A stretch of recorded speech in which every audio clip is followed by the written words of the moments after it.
bien, merci beaucoup Raymonde d'accepter de participer comme collaboratrice sur mon site retraiteacademy.ca. Je suis bien contente, c'est une belle acquisition pour le merci. site. Oui.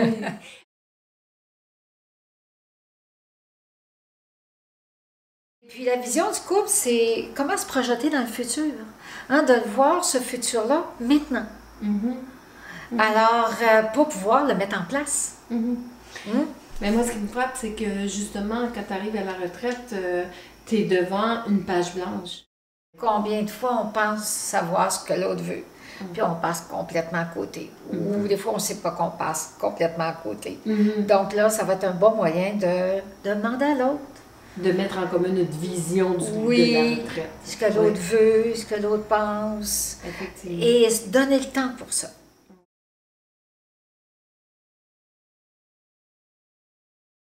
La deuxième vidéo formation porte, elle, sur désamorcer les moments de crise. Qu'est-ce que tu nous proposes dans cette formation-là? Quand on dit moment de crise, je dirais, bon, plus précisément, des moments de tension. Des temps de tension comme ça, un petit peu comme la température, la météo, c'est pas toujours beau, hein? Il y a des orages, de la pluie, du mauvais temps. Alors, ces moments où il y a un petit peu de turbulence. Donc, souvent, c'est qu'on va discuter, on va même se critiquer, on va parler fort, même que les mots vont dépasser notre pensée, puis on le regrette après. Alors moi, ce que je vais proposer dans cette vidéoconférence, une stratégie de communication, étape par étape, comment faire pour le régler sans se blesser. Pour éviter les escalades. Éviter les escalades, désamorcer la situation, puis faire en sorte aussi que ça revienne moins. Et de se le promettre aussi. Donc, il va y avoir une stratégie vraiment spéciale pour ça. Toute simple. Bien expliquée. Pas théorique. Pas théorique. Pas un cours d'université. Oh non, surtout pas. Surtout pas. Quelque chose qui est facile à maîtriser rapidement. Bien sûr, parce que ça, je le fais très couramment dans ma pratique privée et les gens apprennent à le faire et à le mettre en application.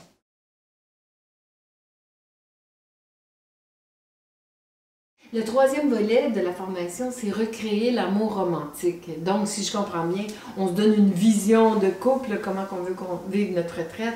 On apprend à désamorcer les petits moments de tension. Puis après ça, on recrée l'amour romantique. C'est quand même un beau programme. N'est-ce pas? Hein?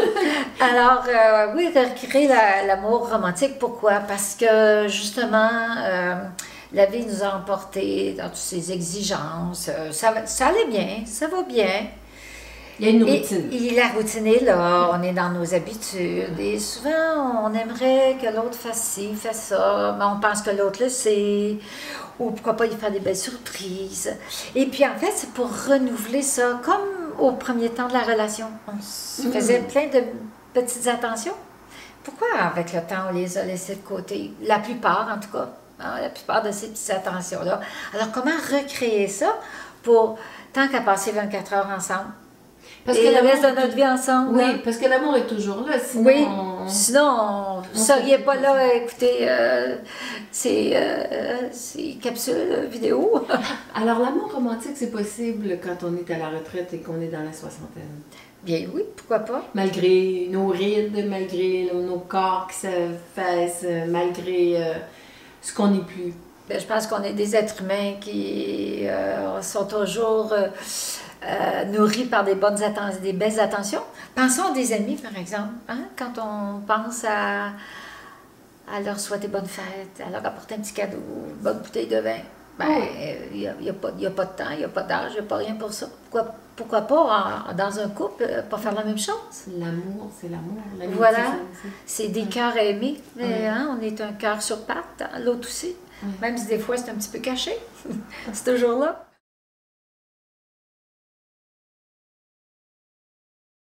Est-ce que cette formation-là s'adresse à tous les genres de couples, c'est-à-dire les couples hétérosexuels, les couples de gays, les couples de lesbiennes?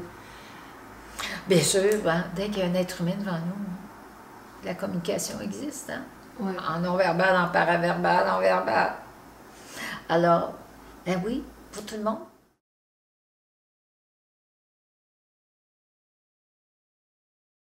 Est-ce que tu aurais une idée ou une suggestion pour motiver notre conjoint à suivre cette formation-là? Alors, admettons la situation que moi, ça me tente de suivre la formation, mais que mon conjoint ou ma conjointe, elle, n'est pas disponible. Elle trouve ça, elle n'est pas là du tout. Comment je fais, moi?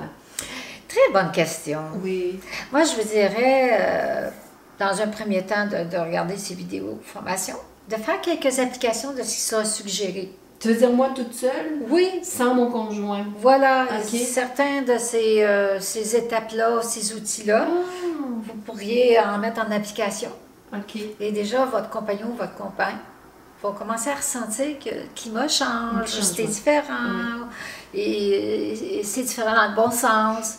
Et même peut-être cette personne-là va vous en faire la remarque. Et là, vous pourrez dire, bien, ça c'est grâce à ça, donc on pourrait les regarder ensemble et faire les exercices ensemble.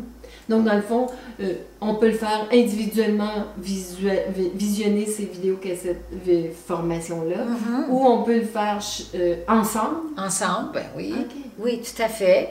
On commence une partie, inviter notre compagnon, notre compagne à les revoir, à les faire ensemble, et puis faire ça comme prendre comme si on faisait un petit week-end de ressourcement. Là.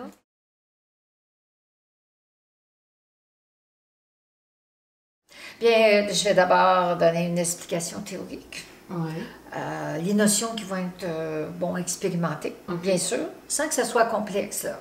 Et après ça, bien, la méthode... Un principe de base. Le principe de base, c'est exactement ça. Plus les étapes à suivre pour y arriver. Et puis les étapes à suivre, est-ce qu'il faut prendre des notes ou bien si le texte est disponible en quelque part? Bien voici, bon, c'est jamais inutile de prendre des notes. Maintenant, il y aura un petit document écrit qui va accompagner la vidéoconférence. Donc, vous aurez la méthode que je vais suggérer, les étapes à suivre, succinctement, seront expliquées. Donc, ça vous fera un petit mémoire là, hein, pour vous aider. Que si on est encore ensemble, c'est parce qu'il y a certaines choses en commun, déjà. Et ce qui est important, il y a une autre chose aussi, c'est qu'on pense savoir ce que l'autre pense ou ce que l'autre veut, mais on ne sait pas. Là, ça va commencer à être dit. Et souvent, au début, ça va être surprenant. Parce que j'avais jamais pensé que toi, c'est ce que tu souhaitais. Bien sûr, ça va faire son bout de chemin. Puis en même temps, ben, c'est de se redécouvrir, là, de savoir, est-ce que ça va être complètement, on n'est pas là du tout, on n'est pas ensemble. Ben, tout bien, ça va donner un premier espace pour pouvoir en discuter aussi. Mais tu sais, est-ce que dans un couple, on est toujours à la même place? Mais non. Est-ce que de justement parler des vraies choses dans un couple, c'est pas déjà le début de trouver des solutions? Absolument. Avoir chacun son territoire, avoir chacun ses activités, avoir chacun, tu sais, il y a des couples qui sont encore ensemble, qui partagent pas les mêmes appartements, c'est donc qu'ils ont des différences, mais ils sont ensemble. Ils sont ensemble, c'est ça, parce qu'on n'est pas obligé d'être pareil, là. Non, hein? C'est ça. C'est le début de composer notre couple à la lumière de qui on est rendu ou de qui on est devenu. C'est ça, puis de voir vraiment que s'il y a des similitudes, si on a au moins 3, c'est déjà bon, parce que c'est déjà ça.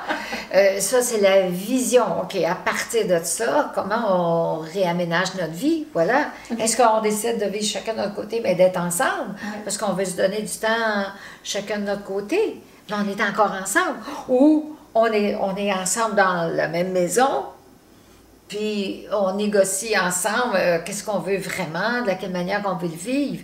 Parce qu'il y a quand même une base qui est là. Ce que j'aime beaucoup de ce que tu nous apprends, c'est de fonder quelque chose sur ce qui est positif et sur ce qu'on veut, et non pas sur ce qu'on n'est pas ou ce qu'on ne veut pas. Je trouve ça super intéressant. Eh bien, je suis coach de vie. Oui. J'ai 30 ans d'expérience en consultation privée. Oui. Je me suis spécialisée aussi dans des outils de communication, des stratégies de communication, mieux s'entendre, mieux fonctionner, être bien dans notre peau aussi. Alors, et aussi, je me suis spécialisée depuis peut-être une dizaine d'années des démarches pour couple, mieux se comprendre, mieux communiquer, retrouver l'harmonie ou l'augmenter aussi quand c'est nécessaire. OK, bien, si je comprends bien, tu n'es pas à la retraite toi-même. Non, être à la retraite, apparemment, c'est vivre ses passions. Oui. Se donner du temps à vivre ses passions. Et moi, je suis dans ma passion. Donc, je travaille pas. Je vis dans ma passion. Ce qui est, en plus, ne t'empêche pas de comprendre ce que vivent les gens qui ont la soixantaine et qui sont à une autre étape de leur vie.